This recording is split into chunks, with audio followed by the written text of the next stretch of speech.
Hello and welcome to my series of conversations with men and women whose ideas, vision and philosophy define our contemporary world.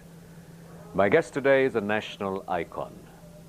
He was recently awarded the Dadasaheb Phalke Award for Cinematic Excellence. As an outstanding filmmaker on the world stage, his work and films have been feted and applauded and rewarded at the cinematic capitals of the world: Berlin, Cannes, Venice, Montreal, Chicago, you name it.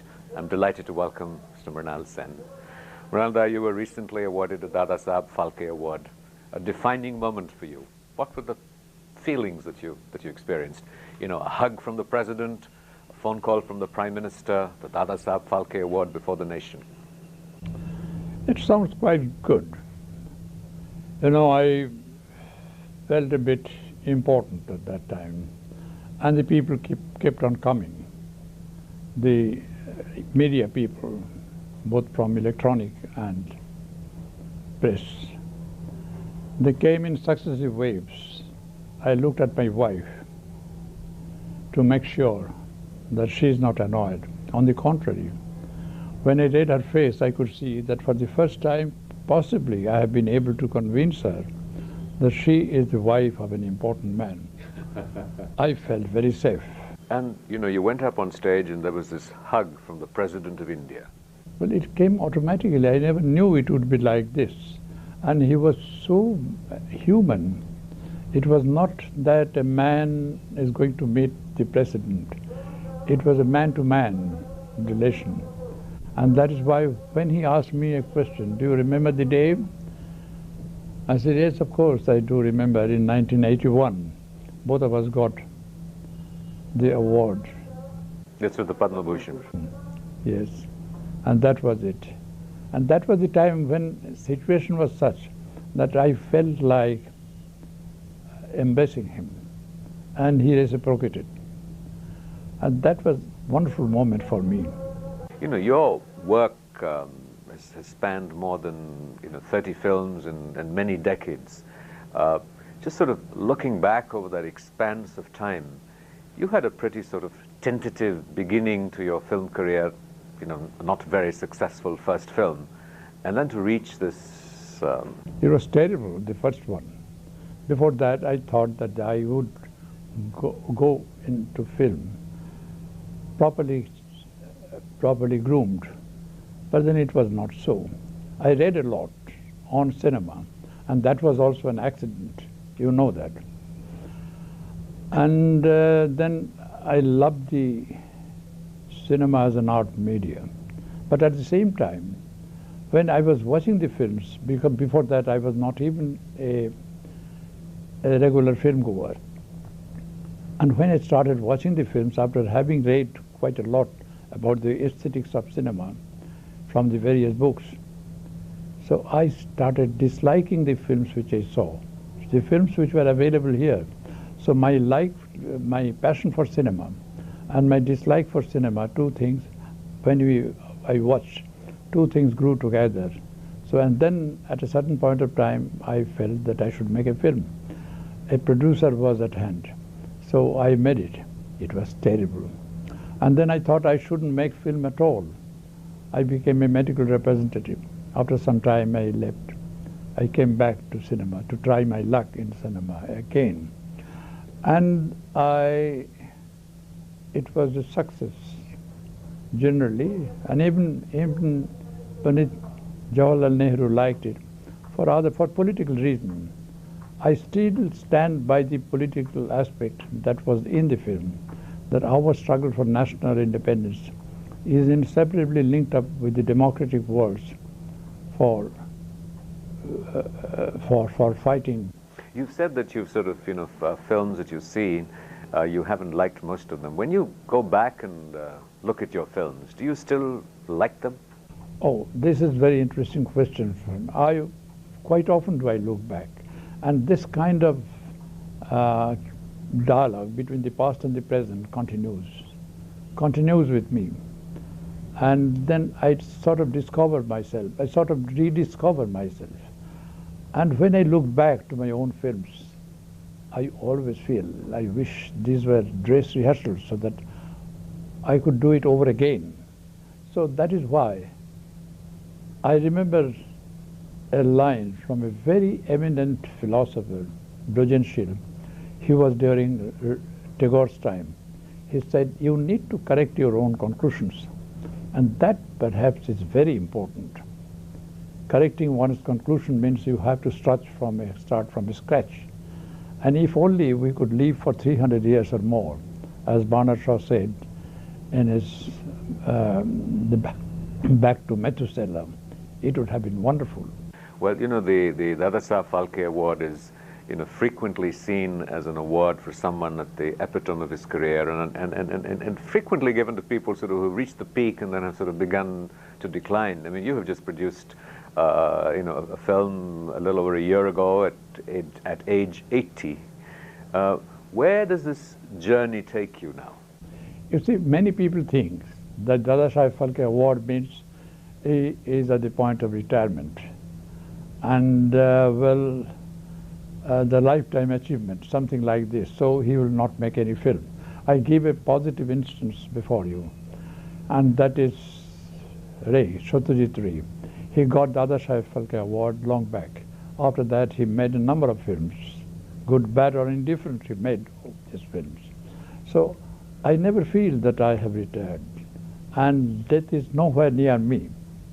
I never count my age, because you can't count age by numbers. It is a state of mind. It is a quality of mind. That way I feel that I need to make films. At the age of, since you mentioned 80, well, that reminds me immediately reminds me of a film which I had been an idea which I had been toying with for quite a long time. A man at 80, when he steps into 80, he faces himself. It's a wonderful life and a wonderful time and wonderful age. He faces himself. He faces the reality in a different manner. Life at 80. We'll talk about that in a minute with Mrinal Sen, Dadasaheb Phalke Award winner. Don't go away. We'll be right back after a short break.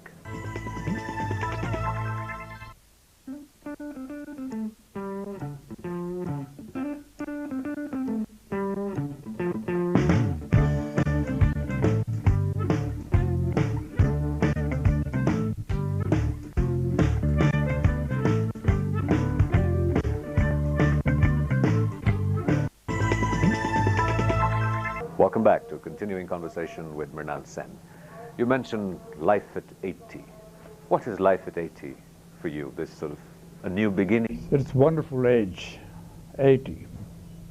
And that's what I have been thinking of making, a film based on a story by a very eminent writer in Calcutta. Now, but I have gone away from the story to a large extent, as all filmmakers do. It is about an orphan, a boy, who right at that point of time had to choose between life or death. If he has to live, he had to tell a lie. He had to tell a lie. Death is the only solution. So he would die of starvation, he would be frozen to death. So he decided that he would live, and he told a small lie, very innocent lie. And he was immediately taken into the society by a very benevolent man who is well placed in life. And it started from there. And he started lying a bit more. And that way it was taken up by the society. So the small society. And so it started growing like that. Ultimately it became a great myth when he was 80, with nobody around him. When he was 80, 3 generations met at a certain place, and the film starts with that. They will celebrate the old man's 80th birthday. Tell me that. And that was it. And when he comes there, behind him has a great myth. So that was the time when he finds a lot of people. Then all the 3 generations have come up, as if they have come up for a picnic to a certain place. And it starts in the morning and night, the whole night, It undergoes a lot of things, and early in the morning it ends. And that is the time when this man feels, now is the time. He was not prepared for this. Now is the time when I build the myth in a very small way, in a very innocent way, that the myth has grown enormously. And now is the time for me to break the myth. So how autobiographical is this?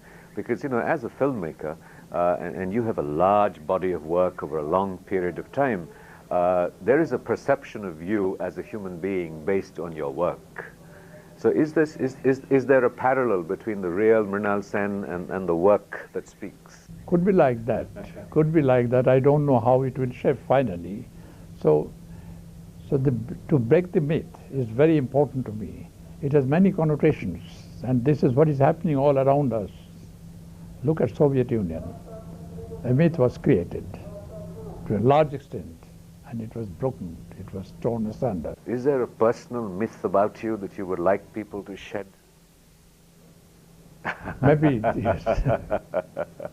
You know, because your work has evolved so significantly and dramatically from a social passion that drove the narrative to a much greater sort of nuanced experimenting with form. So in a sense, the stories have become simpler, but their delineation has become more complex.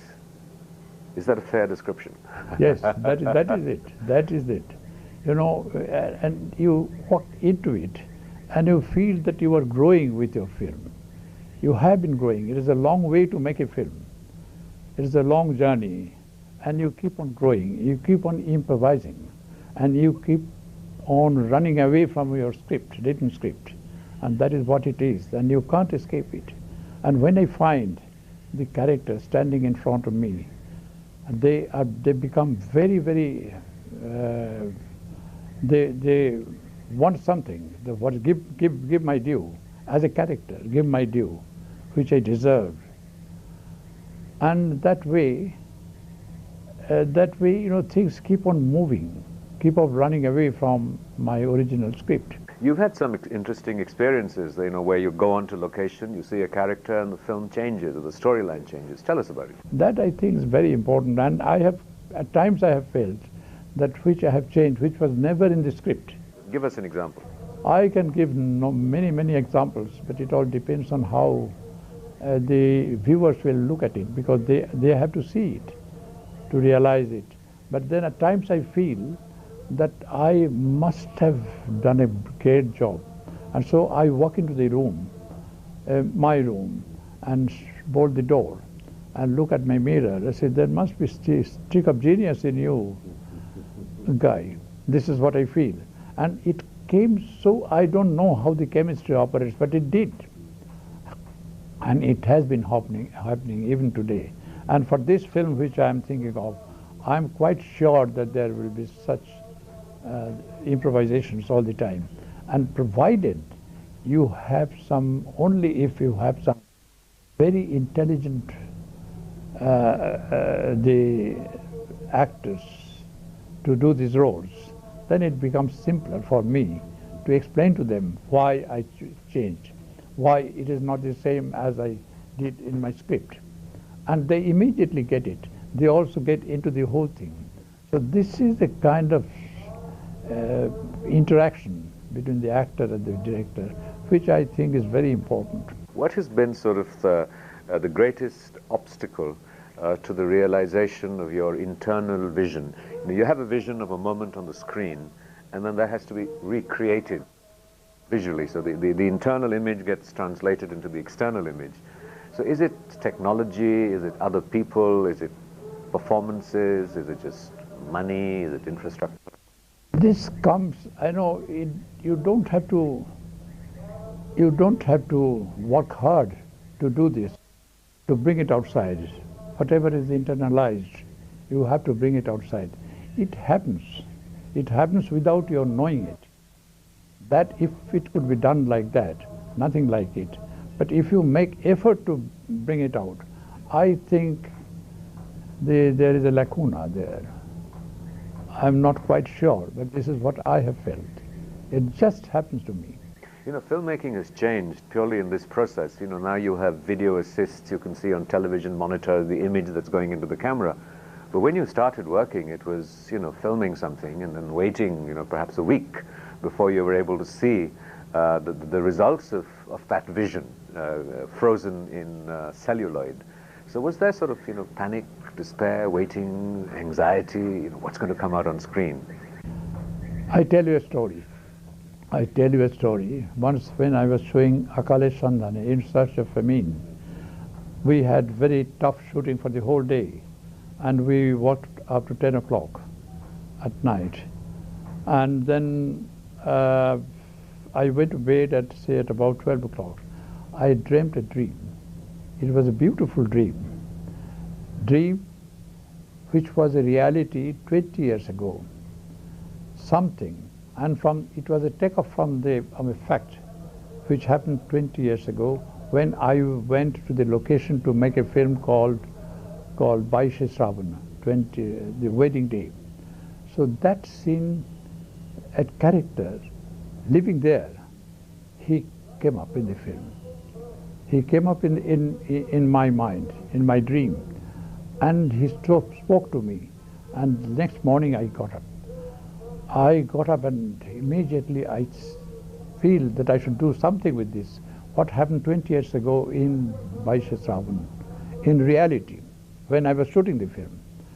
And so I rebuilt my sequence there. I took only half an hour to do that. Had there been no dream, I couldn't have written that. But it was so simple.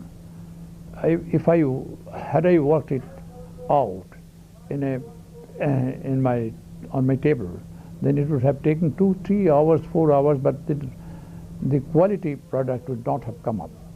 But here, what happened, I wrote it in half an hour, I told them, and they understood it, and they did the whole thing. And I immediately wrote a letter to my wife that this is what happens, because she has an important role in that particular sequence. And I said, this is what you have to do, and you are coming tomorrow. But she was in Calcutta. You are coming tomorrow, you have to do it. Like this, that was a very, very interesting scene. And very, very interesting. And very positively helpful to the film. So, you know, this process of your creativity has a balance between surrender and control. Because at one level there is surrender to the spontaneous processes that happen, but you have to control very rigidly, in a sense, the elements of production, you know, lighting, sound. I don't surrender to the spontaneity. That I don't do. I have a written script. I have something very positive to say. And then it starts happening. But then that is one reason why I don't ask my assistants or any other director with whom I have a kind of interaction. I don't say this is what I do and you have to do it. No, I never say that, because this is how it comes to me. So it has come to me quite unexpectedly, and it has worked. So I know, if you work that way, it costs money. Filmmaking costs money. Maybe it just doesn't fit in. But then in my case it has not been so. And even though I work with very limited budget, and I have to be very careful about it, but in any case it is not like that. It worked well. But then I will not describe the same thing to others to see that they also do the same thing, you know. And it happens to Fellini, for instance. Fellini used to improvise a lot. And once when he was in New York, he was talking to the students, and the students said, we will go the way you do, and we will improvise. We will not write any script. And he was so angry. He said, stupid, you are all stupid people. Who says I don't write a script? I do write a script. I have to go by a script. And during the journey, what I do, I look at a lot of things. And then I feel what I did 4 months back should be rewritten, should be revised. So I keep my eyes and ears open. And that was how I see a lot of things. And these are coming. Because if the students, he had to reprimand the students for the simple reason that the students start from not writing the script. So that will be very bad. You're watching a conversation with Mrinal Sen, Dada Saheb Phalke Award winner and an icon of Indian cinema. We'll be right back after a short break. Don't go away.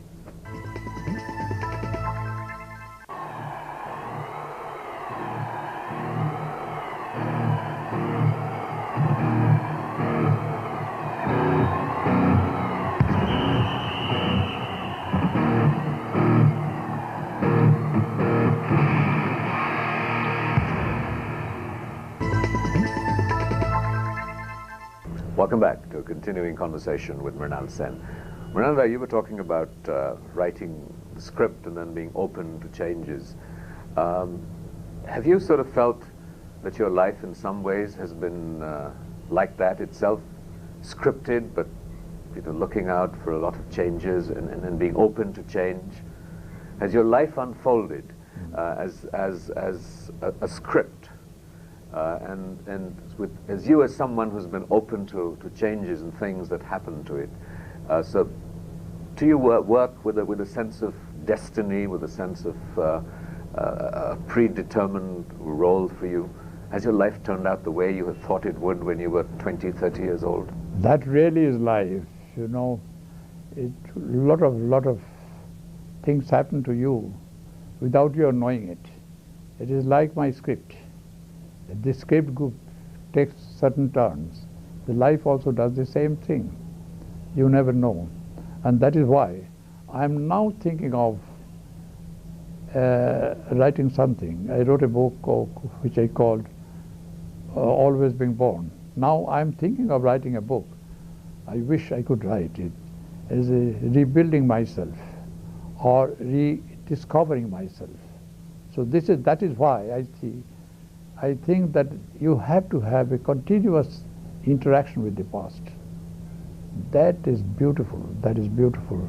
That keeps you alive, that keeps you going the right way, and that keeps you knowing that life which you are having now, maybe it was very different, but you are the logical extension of what you were 20 years ago. So if you would rewrite your life script, what would you change? Rewritten script of life, your life? I don't know.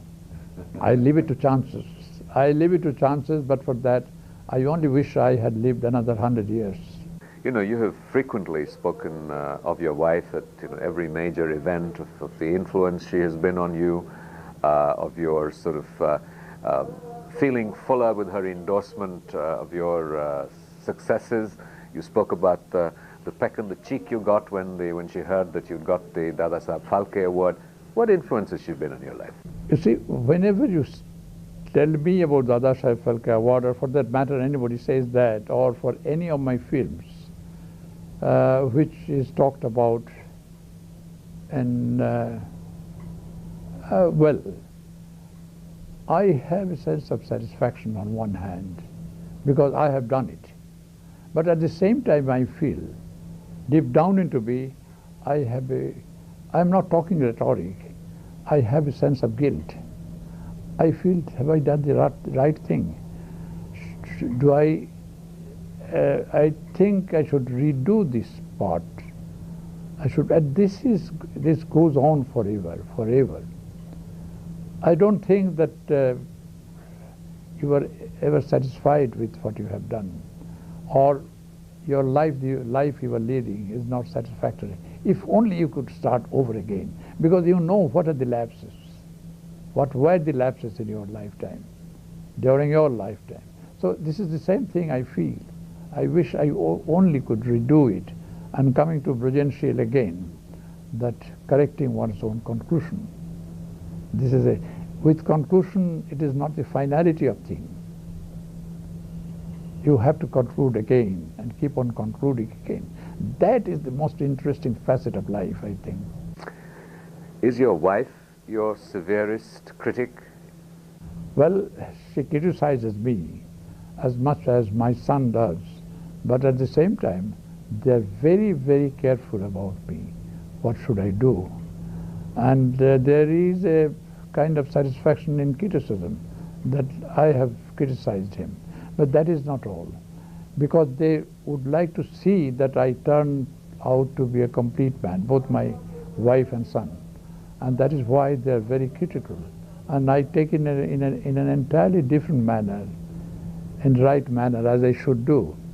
And that helped me a lot. I have to take lessons from life, from my own time as well, and from my wife, from my son. Every time it is like that. Whose sort of appreciation, response to your work in particular is most significant and important for you?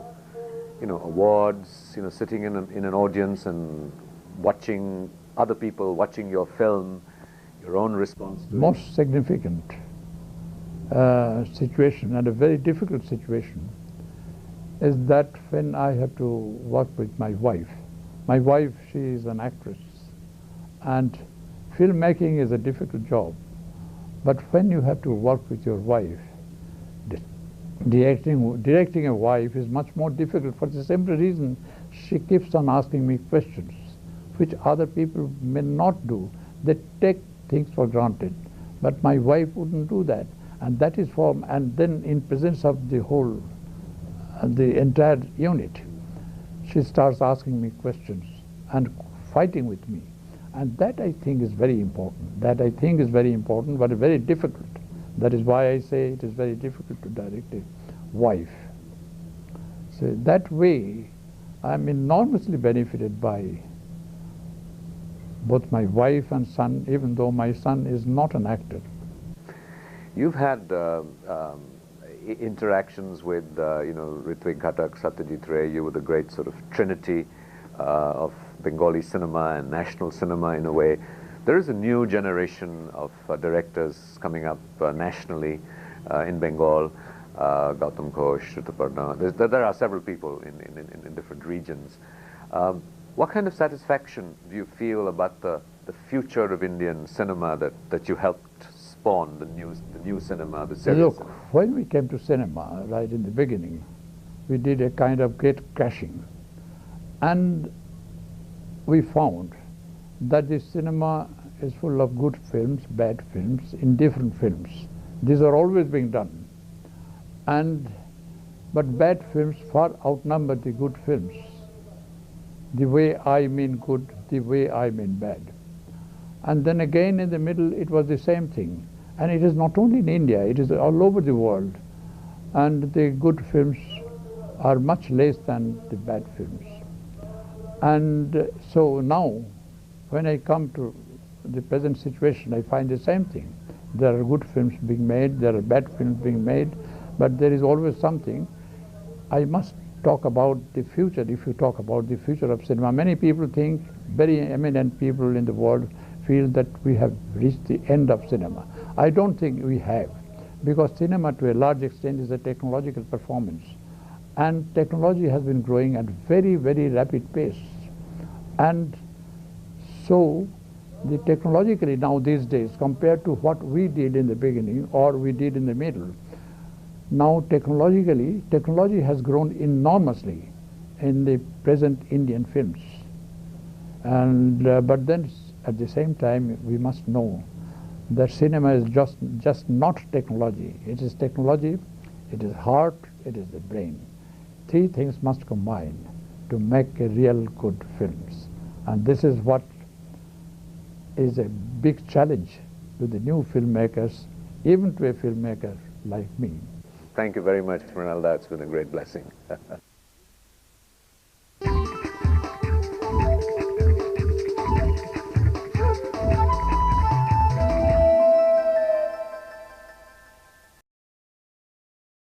I felt that I should make a film.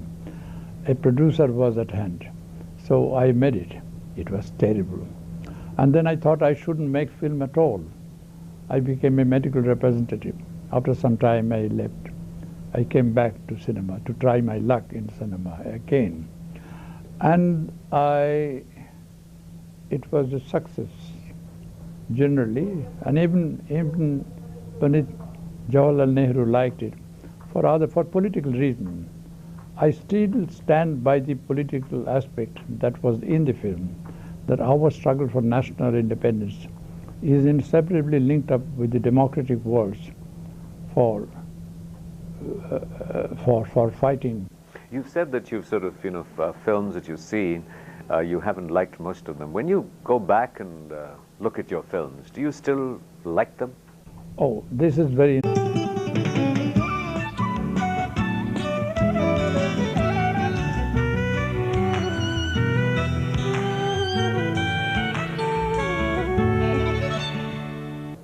Hello and welcome to my series of conversations with men and women whose ideas, vision and philosophy define our contemporary world.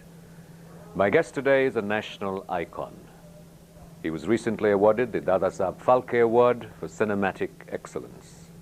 As an outstanding filmmaker on the world stage, his work and films have been feted and applauded and rewarded at the cinematic capitals of the world: Berlin, Cannes, Venice, Montreal, Chicago, you name it. I'm delighted to welcome Mr. Mrinal Sen.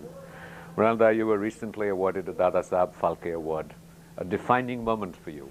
What were the feelings that you experienced? You know, a hug from the president, a phone call from the prime minister, the Dadasaheb Phalke Award before the nation. It sounds quite good. You know, I felt a bit important at that time, and the people kept on coming. The media people, both from electronic and press, they came in successive waves. I looked at my wife to make sure that she's not annoyed. On the contrary, when I read her face, I could see that for the first time, possibly, I have been able to convince her that she is the wife of an important man. I felt very safe. And, you went up on stage and there was this hug from the President of India. Well, it came automatically. I never knew it would be like this. And he was so human. It was not that a man is going to meet the President. It was a man-to-man relation. And that is why when he asked me a question, do you remember the day? I said, yes, of course, I do remember. In 1981, both of us got the award. That's with the Padma Bhushan. Yes, and that was it. And that was the time when the situation was such that I felt like embracing him, and he reciprocated. And that was a wonderful moment for me. Your work has spanned more than 30 films and many decades. Just sort of looking back over that expanse of time, you had a pretty sort of tentative beginning to your film career, not very successful first film, and then to reach this... It was terrible, the first one.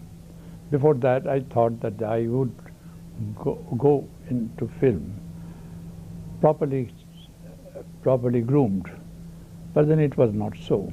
I read a lot on cinema, and that was also an accident, you know that.